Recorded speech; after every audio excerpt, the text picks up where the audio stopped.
Bueno, buenos días a todos. Muchas gracias por acompañarnos en esta charla de hoy, lubricación asegurada de rodamientos. Esta charla va a participar Humberto Gironés, que es nuestro director para todo a nivel mundial de nuevos desarrollos de negocios. Humberto, bienvenido. Gracias. Javier, ¿la puedes pasar por favor la presentación?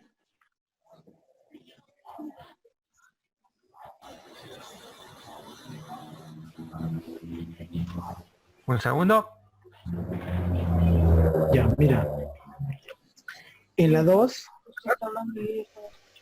No. Muy bien, los temas...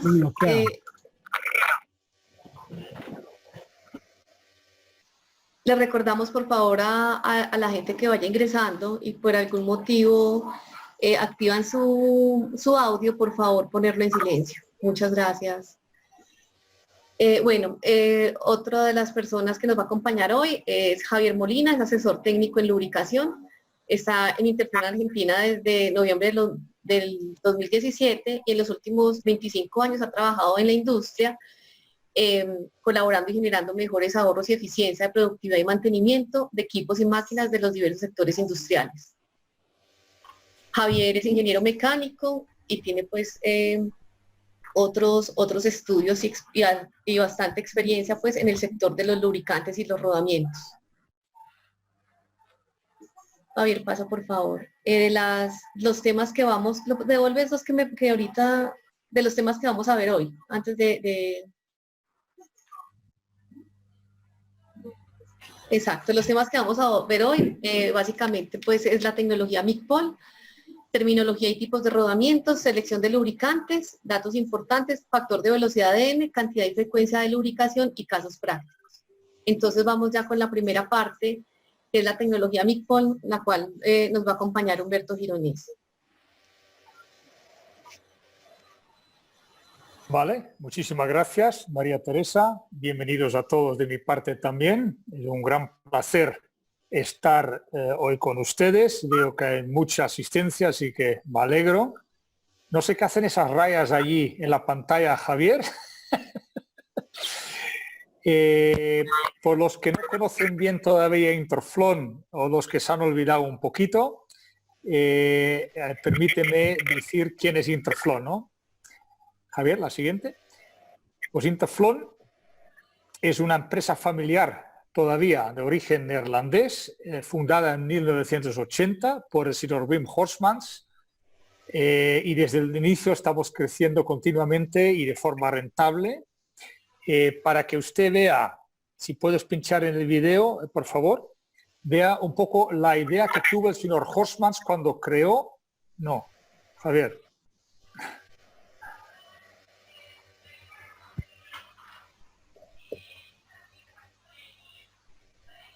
Tienes que dar hacia atrás, creo, no sé dónde estás. Ahora sí, ahí está, ahora voy a ponerlo para compartir, ¿eh?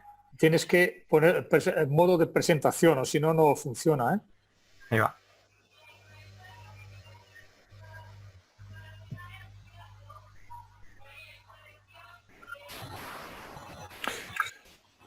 Esta es la historia, sí, pero no hay sonido.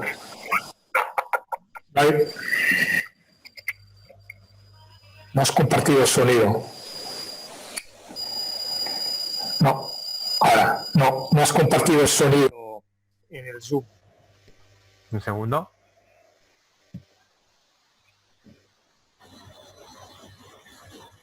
Vamos de nuevo. Sí, pero no se va a escuchar. ¿Alguna vez te has preguntado que si siempre actúas de la misma manera, siempre obtienes el mismo resultado? Esta es la historia de Interflon, una historia sobre la necesidad de innovar. 3.500 años antes de Cristo, la humanidad tuvo una brillante idea, la rueda, un invento que cambió el mundo. Al hacer un orificio en el centro de un cilindro agregando un eje, la rueda favoreció el transporte pesado. Sin embargo, su uso suponía una fricción. 1500 años después, a la rueda se le agregaron los radios, aunque no consiguió eliminar la fricción. Cuando la rueda evolucionó para dar una solución a una maquinaria más compleja, lejos de evitar la fricción, esta aumentó. Incluso el descubrimiento del lubricante no lo resolvió completamente. Posteriormente, en el año 1980, Wim Horsmans tuvo una idea visionaria. Creó partículas micronizadas que llenan los poros microscópicos del metal y polarizó las partículas para crear película protectora, firme y duradera, con una estructura de malla tridimensional polar. Esta tecnología única la denominó tecnología MICPOL, capaz de reducir de manera significativa el desgaste, el uso del lubricante y las emisiones de CO2. Su hallazgo se convirtió en lo que hoy en día es Interflon. Un hallazgo que mejora el mantenimiento de cualquier tipo de maquinaria. Abrazamos la innovación para beneficiar el mañana. Interflon. Think forward.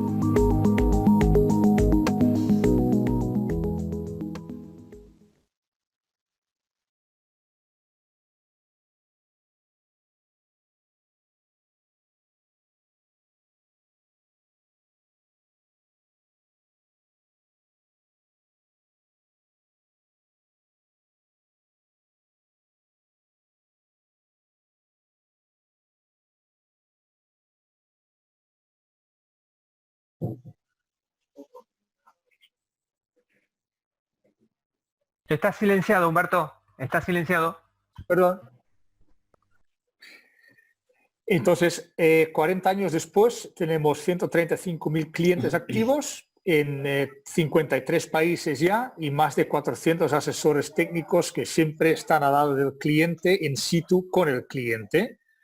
Importante mencionar que fabricamos nuestros propios lubricantes y limpiadores y también tenemos herramientas afines de alto desempeño para aplicar los lubricantes y los limpiadores, y que somos propietarios de la tecnología única MICPOL, con propio departamento I+D en los Países Bajos. Siguiente. Javier, el siguiente, por favor. Sí, aquí ve usted en dónde estamos en todo el mundo. Estamos bastante repartidos en Latinoamérica también, en Estados Unidos, en Europa, lógico, pero también estamos teniendo cada vez más presencia en Asia. Siguiente, por favor. Nuestros productos se dividen en 5 familias, que son aceites, grasas, limpiadores, recubrimientos y hardware, las herramientas.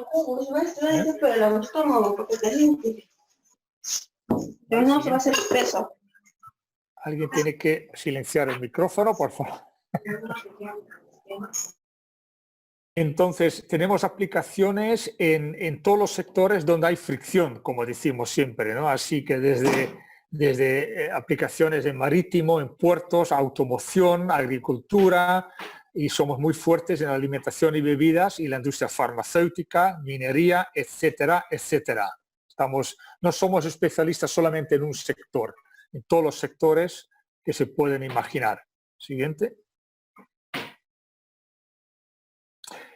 Cuidamos mucho de nuestros procesos y productos para que cumplan con los más altos requisitos.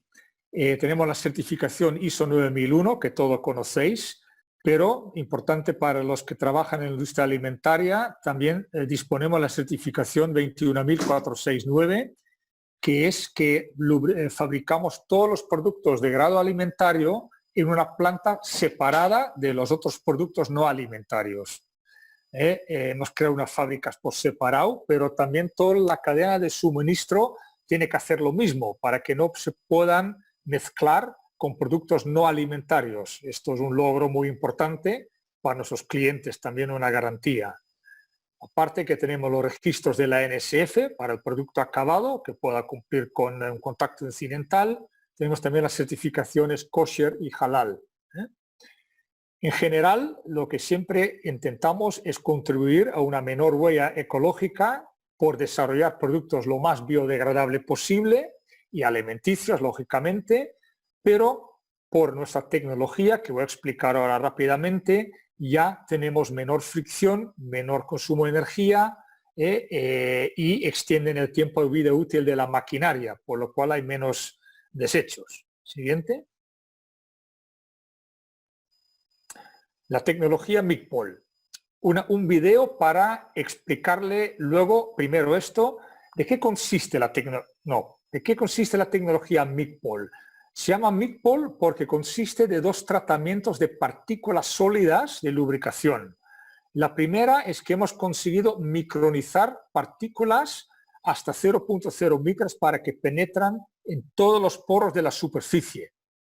Más importante, las polarizamos para que se adhieran a la superficie. La cargamos negativamente, suponiendo lógicamente que la superficie se ha cargado positivamente, se atraen y así crea una película protectora fuerte y duradera, como pudisteis ver en el video de Interflon. Para que usted vea, es una demo que siempre hacemos. Hay un video con qué es lo que significa eso. La siguiente, por favor. Javier. ¿Sí? Si aprietas. Aquí usted ve, sí, que comparamos nuestro MIG-POL con una partícula que usted conoce, que es el teflón. Así que aquí tenemos el teflón en estado original, en forma de polvo, como viene. Me lo pongo en la mano. Y si ahora genero fricción con el dedo, como si fueran dos piezas dinámicas, usted ve que poca película se forma aquí, se agruman, las partículas se adhieren entre sí. Como no están polarizados, esto es muy contraproductivo. Entonces, lo que nuestro fundador hizo es micronizar y polarizar este tipo de partícula, entre ellos el teflón. Entonces usted, que es mucho más fino, y cuando hago la misma fricción con otro dedo, veo que se meten en los poros de mi piel, se crea una película que separa mi piel de la mano, del piel del dedo, porque en ambos lados se ha creado esta película, como usted puede observar.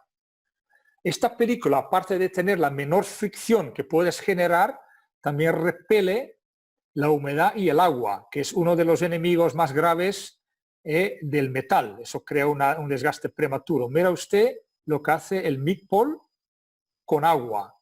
Parece mercurio, lo repele completamente. Si lo tiro ahora y lo toco otra vez, está completamente seco. Esto es la pregunta. ¿Eh? Hay una pregunta de Daniel Alcaraz. ¿Qué factores pueden afectar la polarización de las partículas? ¿Es esta polarización degradable? Es decir, ¿se pierde con el tiempo? No. La polarización no se pierde con el tiempo, pero todo tipo de material tiene un coeficiente de fricción. Esta tiene un coeficiente de fricción muy bajo, por lo cual, por el roce que tiene entre sí, se va a desgastar, lógicamente. Por eso hay que relubricarlo, pero mucho menos frecuente. ¿Ok? Pero la polarización de las partículas se queda intacto. Lubricar con MIG-POL, ¿qué es lo que al final hace? Espera un momento, Javier, que va muy rápido. Eso es por no poder manejar. Lubricar con MIG-POL lo que hace, como usted ha visto, es evitar el contacto metal-metal, ya que estás lubricando por una película sólida en vez de una película fluida de aceite. Se queda in situ. Protege de la oxidación y la corrosión porque usted ha visto que es hidrófugo, pero lo más importante, que estas partículas, entre ellas con el teflón, reduce la fricción al mínimo. Y al reducir la fricción al mínimo, las ventajas son obvias, pero las voy a mencionar, Javier. Entonces, es un ahorro energético. Menor fricción, menor consumo energético. Habrá menor desgaste, alarga la vida útil de las piezas, menor recambios, menos intervenciones, más capacidad productiva. Como estaba explicando, esta película se desgasta menos rápido, no hay que relubricar tan a menudo para mantener la lubricidad, por lo cual puedes prolongar los intervalos de lubricación de 4 a 8 veces. Eso ahora en tiempo de lubricación, pero también en producto lubricante. Y esto es importante. Como es una película sólida, aunque llegues tarde a lubricar, siempre queda algo de película, lo que te genera una lubricación de emergencia, que evita esta típica parada por avería imprevista. Aquí se ve también en el dibujo que en el arranque en frío, sin MIG-POL, hay un desgaste enorme y luego cuando ya la película está hecha es normal, pero con Meatball tienes mucho menos fricción en el arranque en frío. Con el Meatball lubricas menos veces y con menos aceite, por lo cual habrá un ambiente de trabajo más limpio y seguro. Eso reduce los riesgos laborales y es favorable para el medio ambiente, ¿no? Para ISO 14001, por eso es importante. Resumiendo, Meatball genera un gran descenso en los gastos de mantenimiento y más horas de producción. Eso es lo que al final podemos prometer. ¿Vale? Eso fue la introducción. Ahora paso la palabra a Javier. Gracias por su atención. Bueno, muchas gracias Humberto por la introducción. Como vieron la dinámica, ustedes pueden escribir consultas al chat. María Teresa después las lee y las contestamos. De todas formas, les dejo la tranquilidad que al final de la presentación les voy a dejar unos minutos por si quieren seguir haciendo consultas. Bueno, el motivo de esta charla tiene que ver con si alguien puede, debe haber algún micrófono no silenciado, si pueden silenciar los micrófonos, se agradece. El motivo de esta charla era hablar sobre lubricación de rodamientos. Esto no pretende ser una charla donde van a aprender todos los conceptos o todas las fórmulas o todos los que le voy a pasar, simplemente darles algunos temas que es bueno que recuerden y tengan en cuenta a la hora de lubricar este tipo de componentes. La charla está dividida en estos 5 puntos, más o menos nos va a tomar unos 40 minutos aproximadamente, dependiendo de las consultas. Y vamos a comenzar con el primer punto, que es terminología y tipos de rodamientos. Bueno, el rodamiento debe ser uno de los componentes mecánicos que más nombres tiene en español de todos los componentes mecánicos que existen, ¿no? Y quise comenzar por esto, y les pido disculpas, porque quizás en algún punto muchos de los participantes tienen muchísima experiencia en rodamientos y voy a comenzar por cosas básicas, pero me parece importante, como estamos hablando de mucha gente de Latinoamérica, unificar terminología. El rodamiento se lo puede conocer como chumaceras, chumaceros, cojinetes, caja de rodillos, caja de bolas, rulemanes, bolilleros, rodajes, rolineras, rodachos, balineras, valeros, y yo creo que puedo seguir con el listado de nombres que se le da a este mecanismo, ¿no? A este elemento mecánico. Incluso en español tiene una diversidad de nombres dependiendo del país de donde venimos. Pero nosotros en esta charla le vamos a llamar rodamientos. Esa es la terminología que vamos a usar. Básicamente, el rodamiento es un componente que encontramos en muchísimos elementos, incluso en la vida diaria. En todos los lugares donde hay giros va a haber un rodamiento que es el que permite realizar esta función. Desde los temas más complejos, como una turbina eólica, hasta los más clásicos, como un automóvil, o en aplicaciones como en la cocina de nuestras casas, donde hay elementos que giran, hay rodamientos. Lo que pasa es que como en muchos de ellos no requiere mantenimiento, no lo notamos, pero están presentes en muchos lugares. Dentro de esta introducción a los rodamientos, de nuevo disculpas si es algo muy básico, pero necesito establecer una base de conocimiento para todo el mundo. Podemos diferenciar a los rodamientos acorde al tipo o al elemento rodante que lo compone. Un rodamiento, muchos lo sabrán, está compuesto por un aro externo y un aro interno, y entre medio de ellos dos hay un elemento rodante. El elemento rodante es el que le da la característica al rodamiento. Los elementos rodantes que podemos encontrar son bolas y rodillos principalmente, y los rodillos pueden ser de aguja, rodillos cónicos, rodillos esféricos o de forma barril, y rodillos esféricos o de barril asimétricos. Son los tipos de elementos rodantes que existen. La selección del tipo de rodamiento y de su elemento rodante lo hacen generalmente los diseñadores de máquina, y es acorde a la carga que van a soportar. Así, cuando estamos hablando de cargas más elevadas, vamos a usar rodillos porque es mayor la superficie de contacto, y será menor en el caso de menor la carga que va a soportar en el caso de que el elemento rodante sea una bola. Ahora bien, esto le da la configuración a los distintos tipos de rodamientos. Existirán entonces rodamientos, existen muchísimas variedades, yo voy a nombrar los más normales, los más comunes. rodamientos de una hilera de bolas, conocido como rodamiento rígido de bolas, que es el más normal, rodamientos de doble hilera de bolas a rótulas que permiten desalineaciones, de una hilera de rodillos cilíndricos que permiten soportar más carga, de doble hilera de rodillos cilíndricos que permiten aumentar más la carga todavía, de rodillos a rótula, doble hilera de rodillos a rótula, rodillos cónicos, etc. Existen diversos tipos y diversas configuraciones acorde a la carga y al sentido de la carga que tienen que soportar. Si bien, por ejemplo, en la presentación del lado izquierdo abajo es el corte de un motor eléctrico, donde pueden ver que en este caso, una configuración clásica, el motor eléctrico tiene un rodamiento rígido de bolas, o sea, elemento rodante bola, del lado del acople, o sea, del lado de arriba, y del lado del ventilador, del lado de abajo en la presentación, un rodamiento de rodillos cilíndricos. Esto es porque básicamente el eje hay que sostenerlo, se sostiene axialmente con el rodamiento rígido de bolas y el rodamiento de rodillos cilíndricos soporta la carga, ¿sí? Esto no admite desalineaciones porque si se desalineara o permitiera fricción en el eje, chocaría el rotor con el rotor del motor eléctrico y produciría una falla. Así las distintas configuraciones de los rodamientos. Cada cual, de nuevo, se elige a la hora del diseño el tipo de elemento rodante y el tipo de configuración acorde a la distribución de cargas.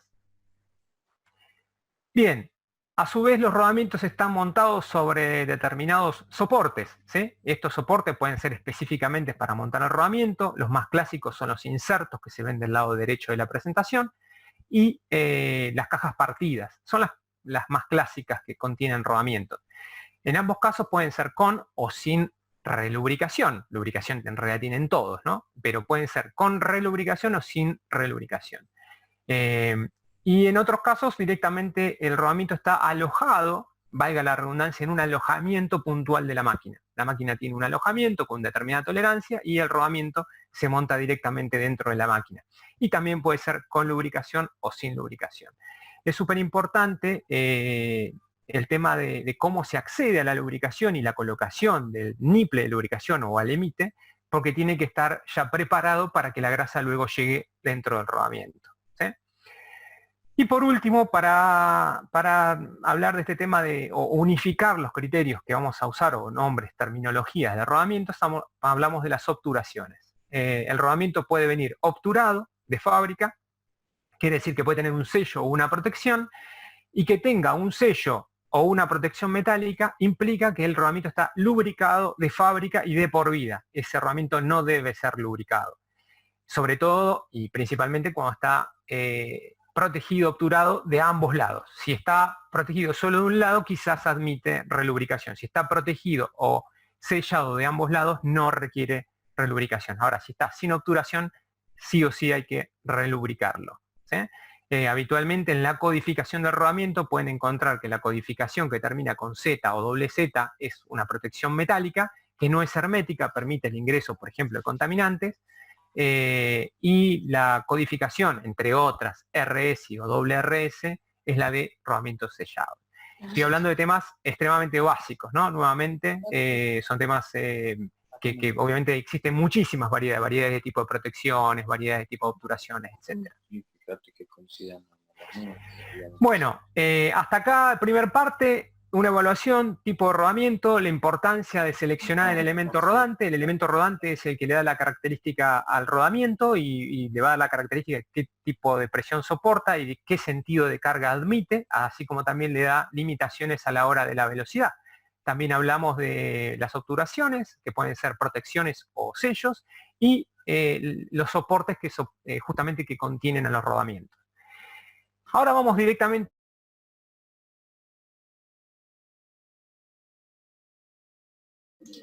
Javier, pasó al corte de audio. ¿Todo bien? ¿Se escucha bien? Sí, ya sí. Perfecto. Bueno, gracias por avisar. Vamos ahora a la función del lubricante. El lubricante tiene una función difícil en el caso de un rodamiento porque debe separar superficies que están en rodadura, eliminando el desgaste de los componentes en juego y además reduciendo la fricción. El desgaste, como se ve en la figura, es básicamente separar las dos pistas de rodadura del rodamiento, la pista externa y la pista interna, y separar a ellos del elemento rodante, ¿sí?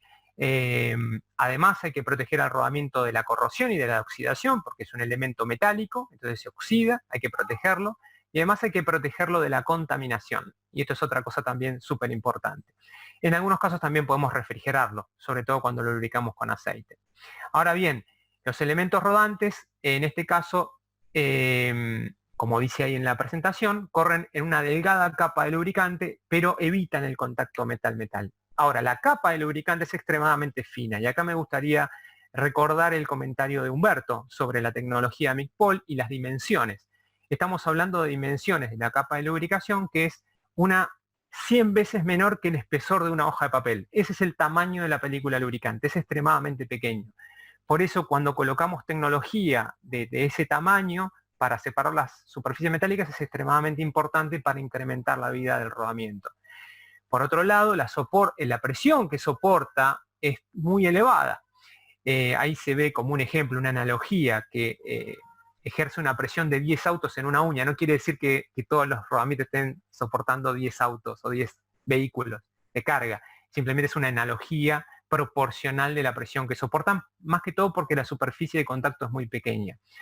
Y hablando de la superficie, si yo tomara un elemento rodante como un rodillo, que se ve ahí, si fuese ese el elemento rodante del rodamiento, ese rodillo que se ve en la figura a la derecha, ese elemento rodante tiene un punto de contacto, que en este caso es una línea de contacto, y si yo pudiera ampliarla y hacer una analogía, podría decir que las dimensiones de esa línea, si yo lo ampliara, sería como 100 metros como si fuese una cancha de fútbol, ¿sí?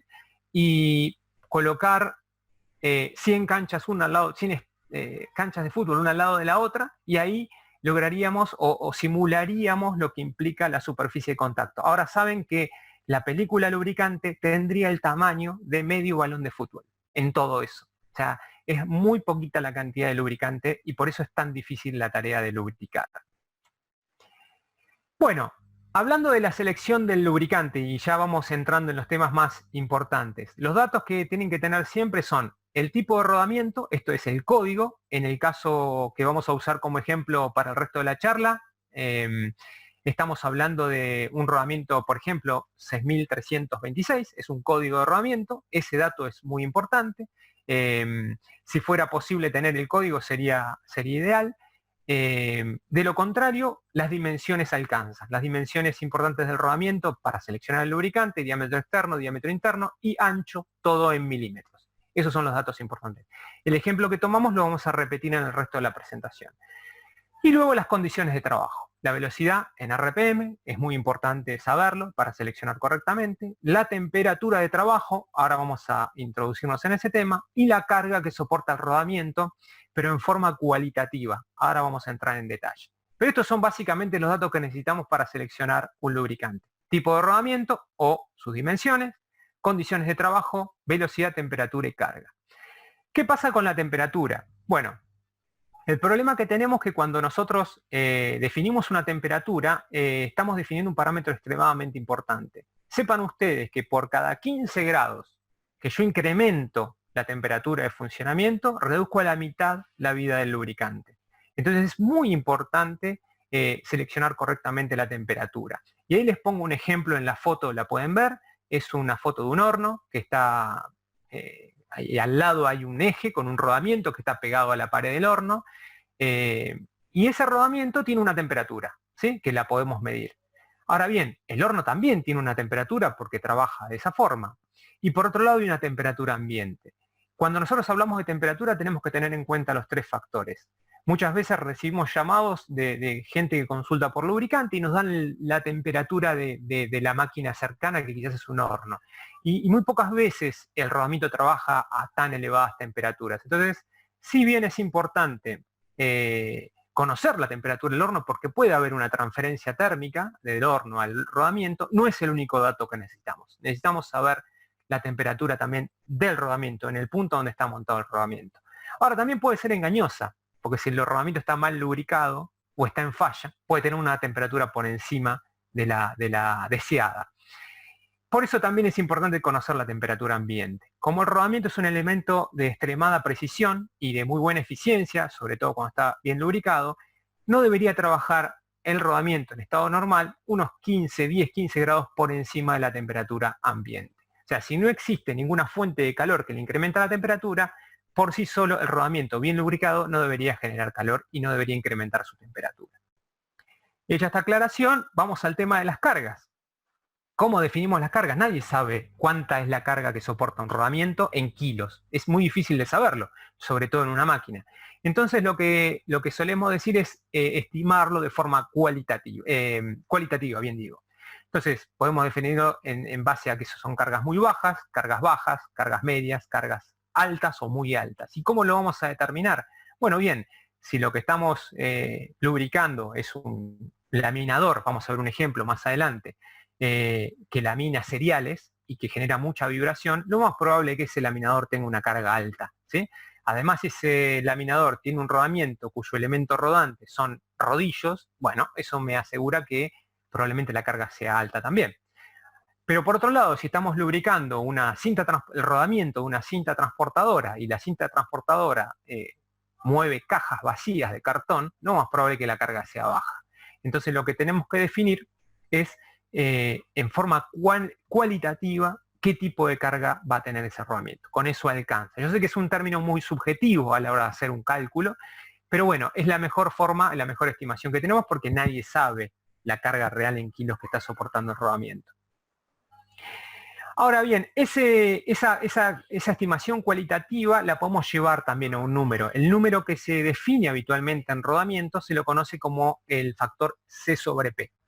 C sobre P es el cociente, la división entre la capacidad de carga dinámica del rodamiento y la carga dinámica equivalente de la aplicación. En resumen, es la proporción entre la carga máxima que soporta el rodamiento, estoy resumiéndolo bastante, sobre la carga real que soporta, ¿sí? Entonces, por ejemplo, en una carga media, como ven en la presentación, unas cargas medias que son C sobre P de 8, quiere decir que la carga máxima que admite el rodamiento, o la carga que está soportando el rodamiento en la aplicación, es 1/8 de la carga máxima que soporta el rodamiento, ¿sí? Simplemente esto para que lo tengan en cuenta, la definición de la carga es netamente cualitativa. Bueno, bien, ahora vamos a definir con qué vamos a lubricar este rodamiento, que ya sabemos sus dimensiones, su temperatura, su carga, su velocidad. ¿Lo lubricamos con aceite o lo lubricamos con grasa? Ideal es por aceite, ¿sí? ¿Por qué? Porque me permite refrigerar y me permite eliminar la suciedad o la contaminación por filtrado. Es ideal. Pero ese ideal es que me requiere un reservorio. Yo no puedo lubricar un rodamiento con aceite si no tengo algún reservorio que lo contenga. Y la realidad es que en el 90% de los casos de los rodamientos que tenemos que relubricar están preparados para ser lubricados por grasa. Esa es la realidad. Pero lo ideal es el aceite. Ahora bien, la grasa no deja de ser un aceite que forma parte de un espesante, ¿sí? Que le llamamos como una esponja que retiene ese aceite y lo entrega cuando la aplicación lo requiere. Esa grasa habitualmente la primera diferenciación que hacemos es la consistencia. ¿Cuán dura es esa grasa? Y se clasifica por una serie de números y para rodamientos se aplican habitualmente 3 tipos de grasa desde el punto de vista de su consistencia. La consistencia 2, que es la normalmente utilizada para aplicaciones de rodamientos más estándares, de funcionamiento clásico. La grasa de consistencia 2 es la mayormente utilizada. Pero en algunos casos, por ejemplo, cuando hay grandes rodamientos, situaciones de vibraciones, elevadas temperaturas, ejes en posición vertical o contaminación externa, podemos utilizar grasas de consistencia 3. Y por último, en algunos casos, por ejemplo, cuando hay muy baja temperatura ambiente o aplicaciones oscilatorias, o cuando es requerido que la bombeabilidad de la grasa sea buena, por ejemplo, en un sistema automático de lubricación, seleccionamos grasa de consistencia 1. ¿Sí? Entonces, una vez con los datos, decidimos si vamos con grasa o con aceite, es una decisión sencilla. Si vamos con grasa y en base al tipo de rodamiento, vamos a seleccionar su consistencia. En general, la consistencia en el eje I2 es la que habitualmente se utiliza. Bueno, seleccionamos la consistencia. ¿Qué pasa con la viscosidad del aceite? El aceite que contiene la grasa, ¿no? La grasa tiene un aceite que finalmente es el que produce esta capa, ¿sí? Además de los aditivos, la capa que separa la superficie en contacto. ¿Cómo tiene que hacer? ¿Cómo tiene que ser esta capa de aceite? Bueno, si tenemos altas velocidades de rodamiento, habitualmente vamos a tener cargas ligeras o cargas bajas, porque la combinación siempre es cuando uno tiene alta velocidad tiene baja carga, y por el contrario, cuando tiene baja velocidad, habitualmente tiene carga elevada. La combinación de ambas implica mucha potencia y eso no se da en la mayoría de los casos. Entonces, cuando tengamos altas velocidades de la aplicación del rodamiento y que seguramente tengamos bajas cargas o incluso en aplicaciones de baja temperatura, la viscosidad del aceite base va a ser baja. O sea, va a ser una grasa que tenga un aceite de baja viscosidad. Por el contrario, cuando tengamos bajas velocidades, probablemente tengamos cargas elevadas, ¿sí? O en los casos donde tengamos elevada temperatura de rodamiento, vamos a elegir una grasa que tenga una alta viscosidad de aceite base. Más viscosidad para separar las superficies cuando hay cargas elevadas. Y los valores aproximados, estoy dando una aproximación, vamos a tener bajas viscosidades que van de 10 a 25 centistocks, 70 a 200 en el caso de aplicaciones estándar, y cuando tengamos cargas muy elevadas vamos a partir de 400 centistocks de viscosidad de aceite base. Ese es el Javier, resumen de... Sí, perdón. Te voy a interrumpir un poquito para compartirte unas preguntas que nos hacen que creo que es el momento que aplican, ¿cierto? Perfecto. Hay una persona que tiene la duda de que en caso de haber mezcla con el aceite, ¿qué pasa con el MICPOL? Entonces creo que es de pronto contarle un poquito cómo es que funciona rápidamente el MICPOL en las grasas para que él entienda el tema. Y hay otras preguntas sobre temperatura que se pueden ligar pues a la respuesta. Básicamente dice que con qué puede lubricar una pieza que trabaja a más de 300 grados, si los productos se pueden aplicar a unas temperaturas de más de 500 grados y se puede aplicar en temperaturas más altas a más de 300 grados. Y para temperaturas inferiores a menos de 40, ¿qué tipo de lubricante recomienda? Y otro tema también ligado es informar sobre la untuosidad de las grasas o lubricantes. Te las junto todas porque sé que todas están correlacionadas y las puedes explicar de pronto en una misma intervención. Me parece muy bien, me parece muy bien. La única que voy a dejar un poquito para adelante es la que preguntaba sobre cómo funcionaba la tecnología MICPOL y las grasas, que viene después, pero lo de las temperaturas me gustaría aclararlo ahora, ¿sí? Cuando hablamos de 500 grados estamos hablando de una temperatura realmente muy importante. Habitualmente esa es la temperatura de algún elemento cercano que genera esa temperatura. Puede ser un horno, una llama, hay algo de calor ahí que está... es muy raro, es muy extraño encontrar algún rodamiento que trabaje esa temperatura. Puede darse, no digo que no, ¿eh? Entonces, a mí me gustaría refrescar el tema de la importancia de medir correctamente la temperatura y no quedarnos simplemente con la fuente de calor que está cerca, sino medir la aplicación real. Ahora bien, puede darse, y conozco casos que hay aplicaciones que llegan hasta a 250 grados y se da en rodamiento, siempre hablando de rodamientos, ¿no? Por supuesto.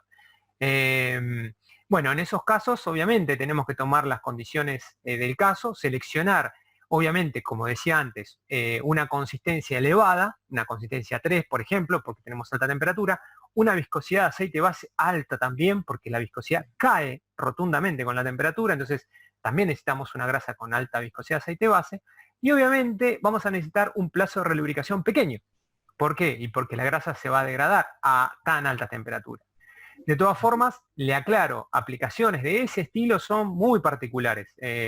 Y a mí me gustaría que esas personas que hicieron las preguntas, sobre todo cuando hablaron de 500 grados, 300, son temperaturas muy altas, nos contactaran o contactaran al asesor técnico de Interflow puntualmente para analizarlos en particular, ¿sí? En detalle. No sé si está más o menos lo de la temperatura. ¿Había otro tema? ¿O vamos directamente a lo de MICPOL, María Teresa? No, yo creo que ya nos podemos ir con el tema de MICPOL. Bien, ahora lo vamos a tomar ese tema de MICPOL. Bueno, viene acá justo, viene acá.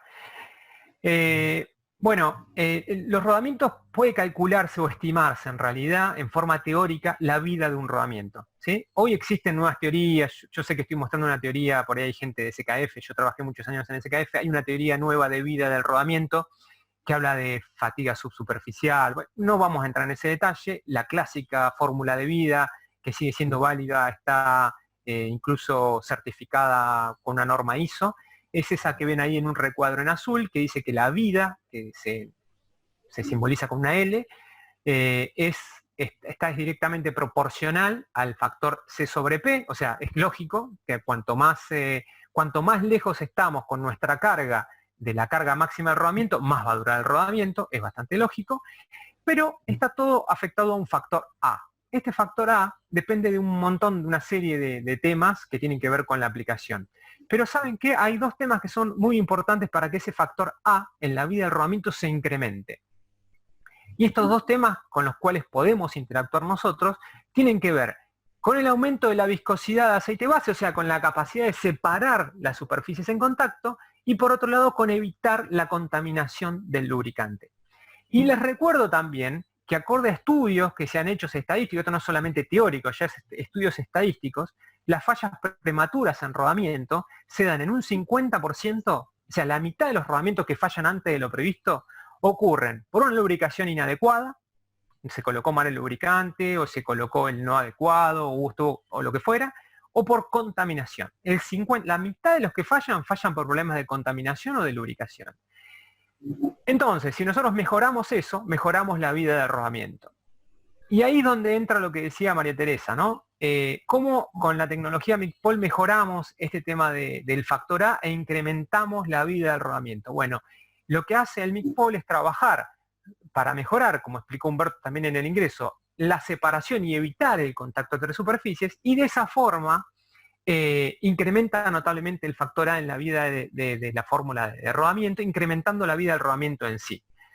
Y por otro lado, utilizando herramientas adecuadas, por eso la fotito que se ve ahí a la izquierda de una grasera manual y un cartucho, evitando la contaminación del lubricante, también logramos incrementar la vida del rodamiento. Entonces, acá sí yo me gustaría detenerme y que esto lo recuerden, porque acá tienen la solución. Toda esta charla que vamos a ver se centra en esto que es súper importante.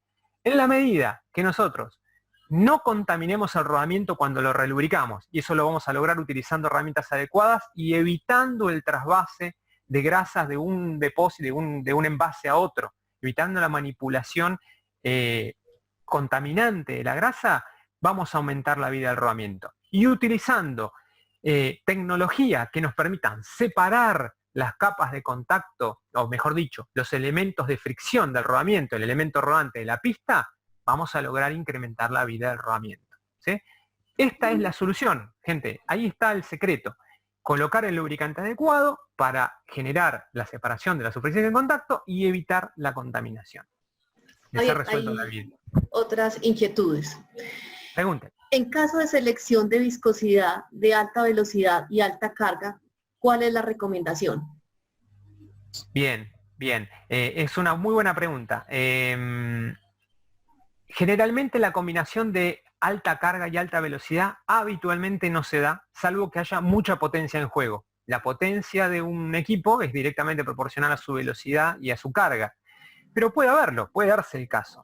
Entonces, en ese caso, digamos, lo que recomendamos es, como no podemos poner mucha viscosidad de aceite base, y es el próximo tema, que es factor de velocidad, no podemos poner mucha viscosidad porque la grasa se centrifugaría, ¿sí?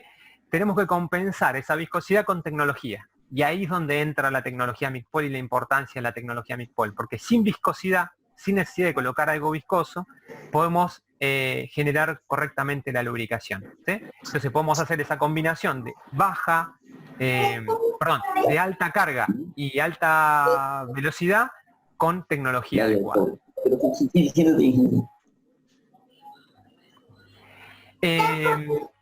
Ahí tenemos...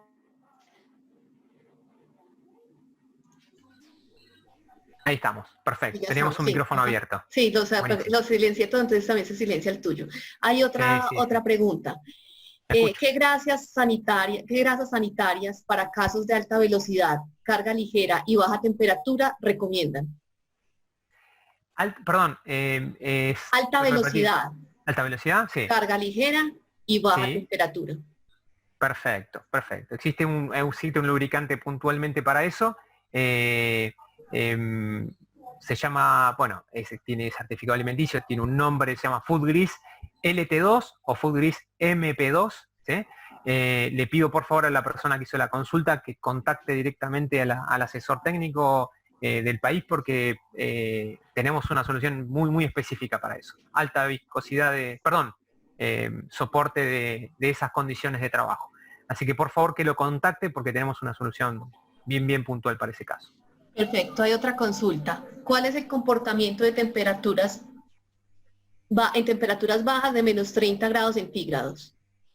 Bien. En esos casos que habitualmente en Latinoamérica se nos dan, en Europa esto se da en la vida habitual en algunos países, sobre todo en el norte de Europa, pero acá en Latinoamérica esas condiciones se dan habitualmente en cámaras frigoríficas o lugares o túneles de frío, en ese tipo de aplicaciones. Bueno, en esos casos, a diferencia de la alta temperatura, lo que tenemos habitualmente es que colocar grasas o lubricantes especiales que soporten esa baja temperatura. Habitualmente vamos a colocar grasas que tengan una baja viscosidad de aceite base, para que cuando se reduzca la temperatura, el incremento de la viscosidad, cuando la temperatura baja, la viscosidad se incrementa, no sea lo suficientemente agresiva o negativa para que el rodamiento pueda girar. Si colocamos una grasa que no soporte esa temperatura, la grasa se va a poner muy dura y el rodamiento no va a poder girar. Esa va a ser la consecuencia. También tenemos soluciones para ese tipo de casos. ¿Seguimos, María Teresa? Sí, hay otras preguntas. Ya es un tema de cajas reductoras que la podríamos solucionar más tardecito o en la próxima o en 2 semanas posteriores, que es la de cajas reductoras. Hay en rodamientos que trabajan con los IQF, ¿qué grasa es recomendable? ¿Spray o sólida? Perdón, ¿los IQF me dijeron? Sí, IQF. En rodamientos que trabajan con los IQF, ¿qué grasa es recomendable? ¿Spray o sólida? Sí, si me pudieran clarificar el tema de IQF, es un término que o no recuerdo o no conozco. Si pudiera enviarte... yo voy a dejar al final de mi presentación mi dirección de correo electrónico. Pudieran contactarme ahí, si no pudiera aclararte el término, no tengo problema en responderlo. Hay otra pregunta. ¿Qué recomienda? ¿Qué grasa puedo aplicar a una chumacera, un ventilador de enfriamiento? Yo soy técnico de generación de energía. Bien. De nuevo, le pido a esa persona que por favor nos contacte. Es súper importante que se definan, como vimos en la presentación, para hacer una correcta recomendación, necesitamos sí o sí conocer estos datos que vamos a ver si llego, en algún momento llegaré. Para poder hacer una buena recomendación necesitamos datos, tipo de rodamiento o dimensiones del rodamiento y las condiciones de trabajo. Es súper importante porque si no estaría recomendando quizás en forma errónea, ¿sí? Podría cometer un error, ¿sí? Así que por favor a la persona que escribió que nos consiga esos datos para poder hacer una buena recomendación.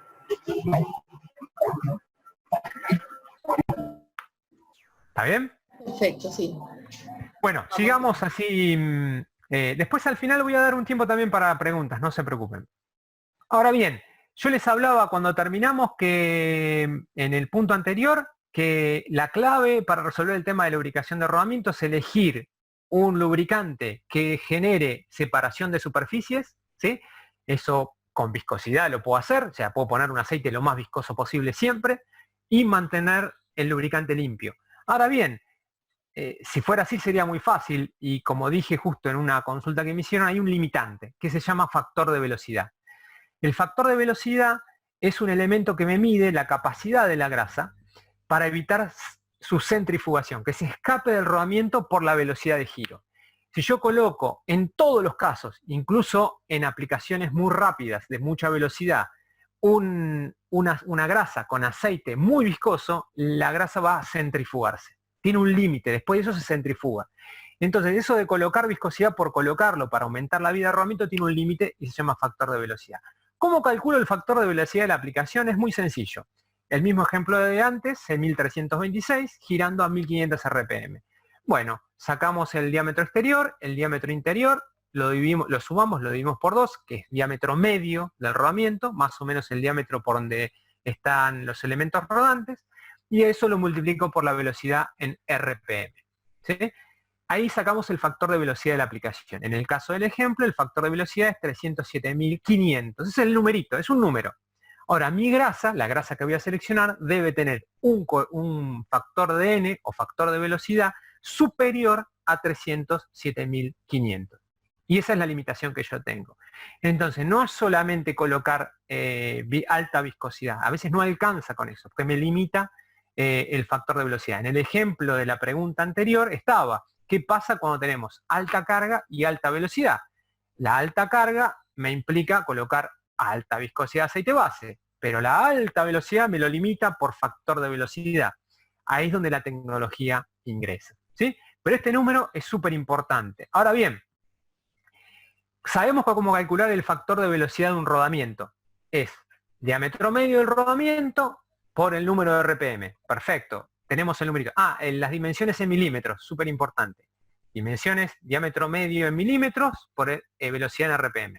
Sacamos el factor de velocidad de la aplicación, lo comparamos con el de la grasa. El factor de N o factor de velocidad en la grasa es un dato del fabricante, del lubricante, y lo obtiene en base a mediciones.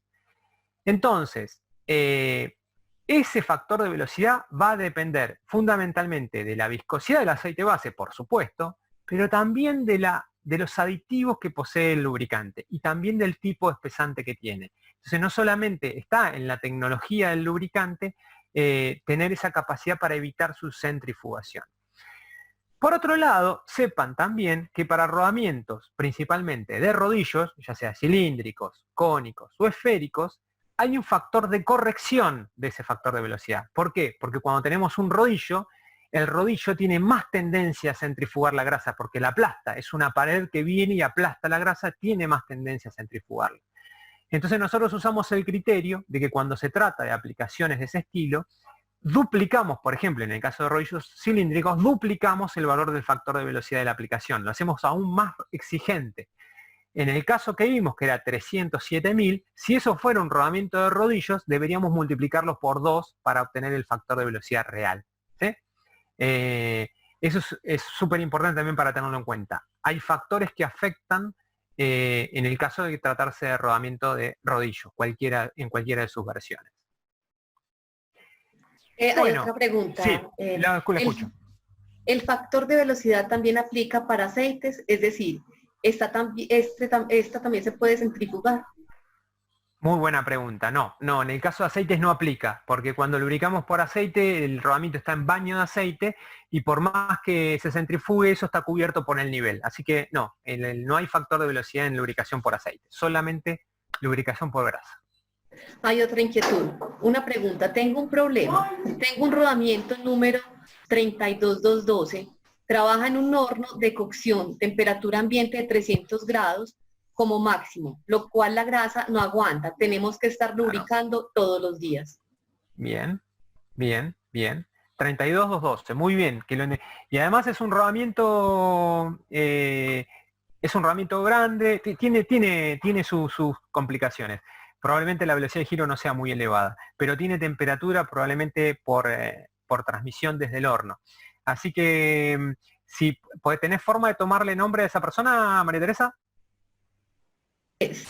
Fátima, agradecemos, nos escribas el mail para contactar. Por favor, sí. Por favor, porque es un caso bien crítico y merece un análisis un poco más profundo que el que podemos dar en esta charla, porque obviamente hay que ver bien esa temperatura, cómo se transmite y a cuánto llega el rodamiento. Pero es un caso bien crítico, es un caso a analizar.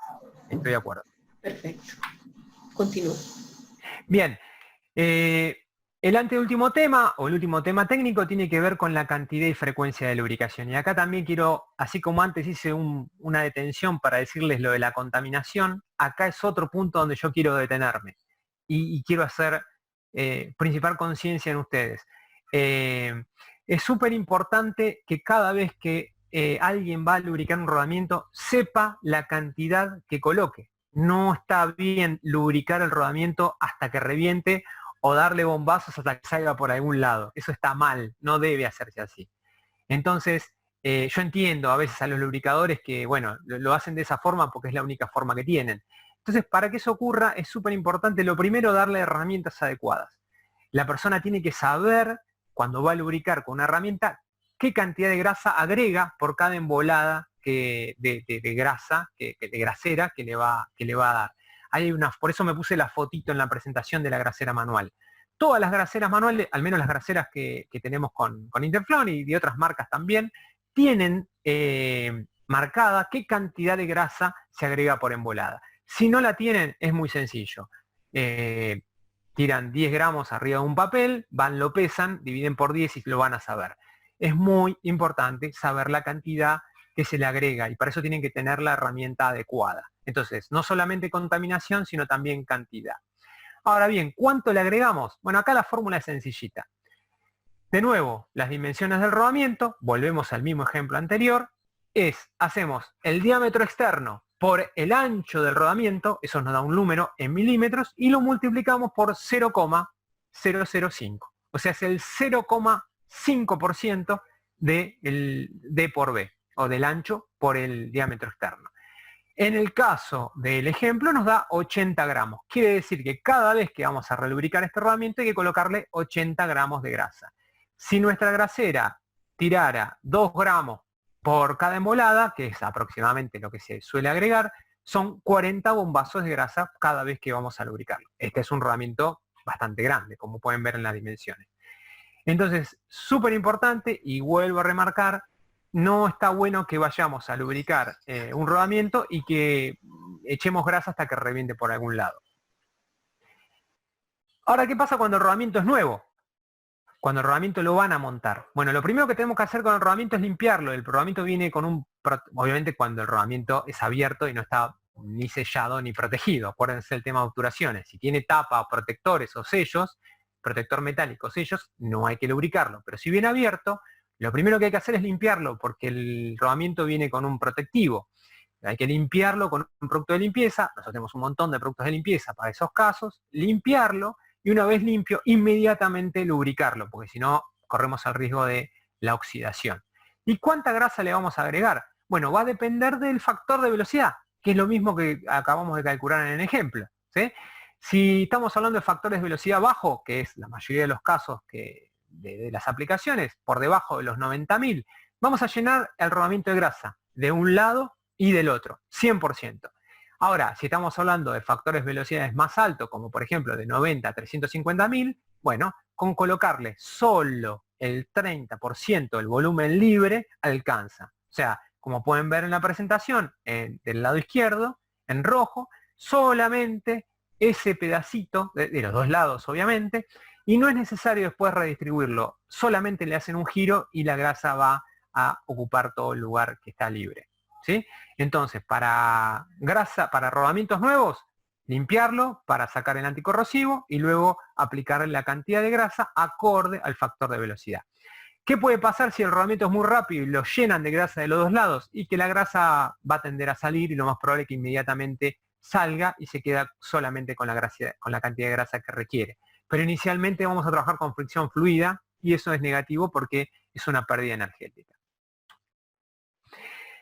Y por último, no menos importante, está el tema de frecuencias de lubricación. ¿Cómo calculamos la frecuencia? Sí, perdón. Hay una pregunta. La ¿Es escucho. muy perjudicial el protectivo del rodamiento? Puede serlo. Sí, puede serlo.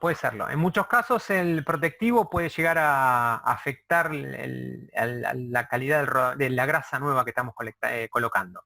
Y habitualmente el protectivo, si el rodamiento no viene bien cerrado o si lo abrimos y lo apoyamos en algún lado, como tiene velocidad, habitualmente se le puede pegar contaminación. Entonces nosotros siempre recomendamos, por lo menos en nuestra recomendación, limpiarlo para evitar cualquier riesgo. Es bastante sencillo, es sumergirlo y con eso alcanza. No requiere ningún lavado especial, ultrasonido, nada por el estilo. Simplemente remover ese protectivo con un limpiador, puede ser incluso en aerosol el limpiador, y lubricarlo rápidamente.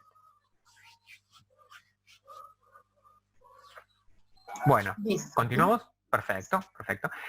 Por último, no menos importante, el tema de frecuencia de relubricación. ¿Cada cuánto vamos a lubricar el rodamiento? Bueno, acá existen los métodos tradicionales que usábamos hace muchos años, que son ábacos que vienen donde se calcula la vida del rodamiento. Pueden ver en la presentación un ejemplo, ¿no? Un ábaco. donde se ingresa con el factor de velocidad. Fíjense que el factor de velocidad se repite continuamente, la cantidad de grasa, la vida útil, es un elemento, el factor de N es un valor realmente importante de la aplicación.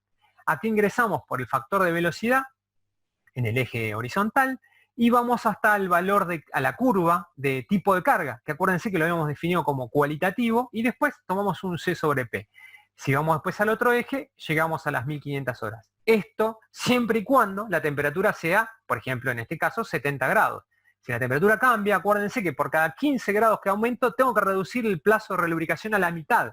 O sea que si en realidad esta aplicación funcionara a 85 grados en vez de 1500 horas, el plazo de relubricación deberían ser 750 horas. Ahora bien, hoy existen y están muy difundidas aplicaciones o incluso páginas de internet donde nos permiten hacer esto mismo que hacíamos en Abacus en páginas, y es mucho más rápido y sencillo. Pueden ver una a la izquierda, yo tomé el caso de una página de Noria, de Machinery Lubrication, donde uno coloca los mismos datos, temperatura de funcionamiento, y le da exactamente la misma, dio la casualidad que dio exactamente igual. Fíjense que la cantidad de grasa de relubricación es 81,2 gramos, ¿sí?, en el cálculo. Y si hacemos la cuentita, ¿sí?, que habíamos enseñado la fórmula, da exactamente lo mismo, ¿sí? Y si ven la diferencia entre lados, si calculan la frecuencia de lubricación en 2 meses, hacen la multiplicación, 30 días por 24 horas le va a dar más o menos 1500 horas, 1400 horas, una cosa así. Así que da más o menos lo mismo. Ahora bien, esto es una referencia. Este tema de la frecuencia de lubricación calculada es una referencia, es un cálculo teórico, da una orientación. Para ajustarlo hay que usar la experiencia. Y en esto es factible que esté bueno para comenzar, pero para continuar es mucho mejor tener la experiencia, porque es muy probable que con lubricantes de alta tecnología esto podemos aumentarlo. Lo dijo Humberto en su presentación. Nosotros tenemos casos donde hemos incrementado muchísimo las frecuencias los plazos de relubricación. Así que, nada, sepan que existen páginas donde pueden hacer estos cálculos. ¿Y cómo lo aplicamos en la realidad? Porque la realidad nos dice que esto lleva un tiempo hacerlo, no es tan sencillo, y tenemos miles de rodamientos en la planta. Entonces mi sugerencia es, tomen los casos más críticos, hagan los cálculos y después vayan a aplicaciones similares. Entonces, si lo hacen, tienen una serie de 10 motores que más o menos tienen toda la misma configuración, hagan el caso para uno y después apliquen la solución para todos, ¿no? Y van a estar mucho mejor que ir y lubricar a ciegas. Así que esto respecto a la frecuencia de lubricación. Y para cerrar la charla, me gustaría comentarles un caso práctico, un desafío muy grande que tuvimos en una empresa, fabricantes de cereales para desayuno. Tenían un laminador Buller o aplastador. Básicamente es una máquina que tiene dos juegos de cilindros que lo que hacen es moler el cereal, molerlo, ¿sí? Entonces la aplicación tenía cargas muy elevadas. No lo dice ahí, pero la velocidad también era elevada. Se daba la combinación de la persona que hizo la consulta. Teníamos carga elevada y velocidad elevada porque la potencia en juego es muy grande. Si se fijan en la foto de abajo, con las puertas abiertas se ve correas, o sea, hay que transmitir mucha potencia.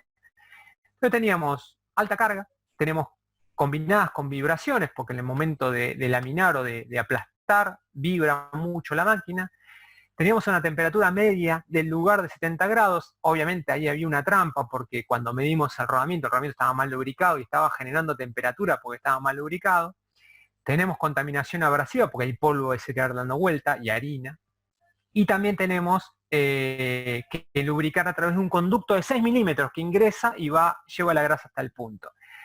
En ese momento lubricaban diariamente en exceso. Quiere decir que básicamente iban y le daban grasa hasta que reventaba por algún lado y eso lo hacían todos los días. Y así todo tenía muchos problemas. El principal, el rodamiento se rompía frecuentemente y eso generaba muchos gastos. Del lado derecho de la presentación pueden ver las fotos de los rodamientos que sacaban destruidos, encima rodamientos de rodillos. O sea, bien complicado. Mucho dinero en repuestos, pero también en paradas de máquinas. Bueno, lo que hicimos fue principalmente hacer el estudio de lubricación, que básicamente lo que le acabo de hacer a ustedes en la presentación, lo hicimos puntualmente para ese caso. Seleccionamos una grasa con una alta viscosidad de aceite base, porque lo requería la aplicación. pero también con la tecnología MICPOL. No pudimos seleccionar una de tal alto... A ver, cuando yo hablo de alta viscosidad de aceite base, fíjense que en la ficha técnica lo dice, son 400 anti-stock, tampoco que le pusimos 1000. ¿Por qué no lo podíamos poner 1000? Porque no nos daba el factor de velocidad, ¿sí? Se nos caía mucho el factor de velocidad y no me soportaba la aplicación. Entonces teníamos que combinarlo con tecnología. Después, la grasa debería tener un efecto sellante para evitar que la contaminación ingrese. Obviamente tuvimos que hacer el cálculo del factor de N. Encima teníamos rodillos, con lo que se me complicaba. Había un factor de corrección que me hacía más difícil el factor de N. Y por último hicimos el cálculo de frecuencia de lubricación y cantidad como para comenzar, como para dar una orientación inicial. Obviamente era clave la utilización de herramientas. Se lubricaba anteriormente yendo todos los días dándole cantidad de grasa hasta que reventara por algún lado. Entonces le dimos una herramienta adecuada y al calcular la frecuencia y cantidad de grasa pudimos acotar la cantidad de grasa que colocábamos. Y había que chequear habitualmente la tubería inicialmente lo hicimos, para evitar, porque cuando hicimos el desarme encontramos la tubería tapada. Eso era otro defecto. El resultado, luego del primer cálculo, ajustamos con la experiencia la frecuencia de lubricación y llegamos a aumentar el plazo de lubricación de diario, una vez por día, a una vez por semana. Lo hacían cada parada de cada parada de máquina, que era a la semana. Disminuimos la cantidad de grasa usada 5 veces, porque lubricamos con cantidades mínimas. Pudimos reducir, también acá nos juega a favor que ellos lubricaban en exceso, pero la realidad fue que se redujo muchísimo la cantidad de grasa utilizada. Y hace 3 años que están trabajando sin problemas. ¿Sí? Eso es básicamente un caso de testigo. Ahora, nosotros hicimos el caso para un laminador. Había 5 laminadores. Y después se sumaron 4 más de otra planta, del mismo grupo. Lo que hicimos fue llevar la misma experiencia a otras. No es que hicimos el cálculo para cada uno de los laminadores. Ya teníamos un caso, después lo llevamos. Porque como le dije antes, no es que hay que hacer los cálculos para todo y cada uno de los casos. Alcanza con hacerlo una vez y después llevar la réplica a otras máquinas.